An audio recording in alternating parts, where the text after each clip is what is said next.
સુરત શહેરની અંદર મેટ્રો પ્રોજેક્ટની કામ પૂરપાટ ઝડપે થઈ રહ્યો છે, પરંતુ ખૂબ જ ગંભીર બાબત જે છે તે હાલ અત્યારે ધ્યાન પર આવી છે। અત્યારે તમે જોઈ શકો છો તે રીતે કડોદરા સુરતનો જે રસ્તો છે ત્યાં આગળ આ મેટ્રોની કામગીરી ચાલી રહી છે અને મેટ્રોની કામગીરી દરમિયાન આજે જે સ્પાન છે તે સ્પાનની અંદર અત્યારે ગાબડા પડેલા દેખાઈ રહ્યા છે, સળિયા પણ સ્પષ્ટ રીતે બહાર દેખાઈ રહ્યા છે ને એના કારણે આખો સ્પાન જે છે તે એક તરફી 1.5 થી 2 ફૂટ જેટલો નમી ગયો હોય એ પ્રકારનું અત્યારે જોવા મળી રહ્યું છે।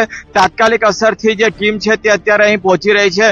મેટ્રોના અધિકારીઓ પણ અત્યારે જાણ થતાની સાથે અહીં આવી રહ્યા છે। ફાયર વિભાગની ટીમ પણ અહીં તૈનાત કરી દેવામાં આવી છે। તમામ લોકોને એલર્ટ કરી દેવામાં આવ્યા છે। ટ્રાફિક જામ પણ થઈ ગયો છે, કારણ કે આખો જે રસ્તો છે તે હાલ અત્યારે બંધ કરી દેવામાં આવ્યો છે અને મેટ્રોનો આ જે સ્પાન છે તે એક તરફ નમી જવાના કારણે ડરનો માહોલ પણ અત્યારે ઊભો થયો છે। કરોડો રૂપિયાનો અહીંયા ખર્ચો કરે છે, લોકો ટેક્સ ભરે છે, લોકોના પરસેવાની કમાણી છે, લોકો ટેક્સ ભરે છે। આ કરોડો રૂપિયાનો ખર્ચો કરીને આ બ્રિજ બનાવવામાં આવે છે અને આ બ્રિજની હાલત જુઓ તમે, આમાં ચોખ્ખો ભ્રષ્ટાચાર દેખાય છે। શાસક फक्त नहीं फक्त भ्रष्टाचार।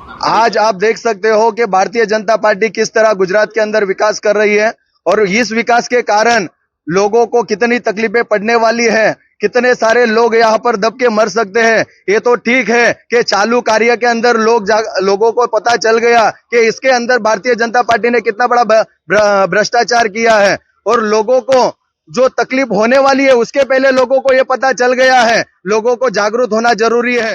એ તો ટેકનિકલ વસ્તુ છે, તેમાં અમારું ફક્ત તકેદારીનું કામ છે। અમે કેટલું પ્રયત્ન કરીએ કે કોઈ પણ વાહન અને કોઈ જાનહાનિ ન થાય, તેના માટે અમારા પોલીસના સમગ્ર સુરત શહેર પોલીસ પ્રોજેક્ટ મેનેજર ને એમની સાથે સેફટી ઓફિસર છે એમની સાથે વાત કરતા એવો કીધું છે કે આ રાત્રિ દરમિયાન આ કામ થશે અને તદ્દન આ રોડ બંધ કરવામાં આવશે। અત્યારે અમારું અભિષણ એટલું જ છે કે અત્યારે જે રોડ છે અત્યારે હાલ બંધ કરવાનો છે અને કોઈ અવર જવર ના થાય। એમાં એવું છે એ પડવાનો નથી, બરાબર છે, એને કાઢી લેવામાં આવશે, રાત્રે ઉતારી લેશે લોકો।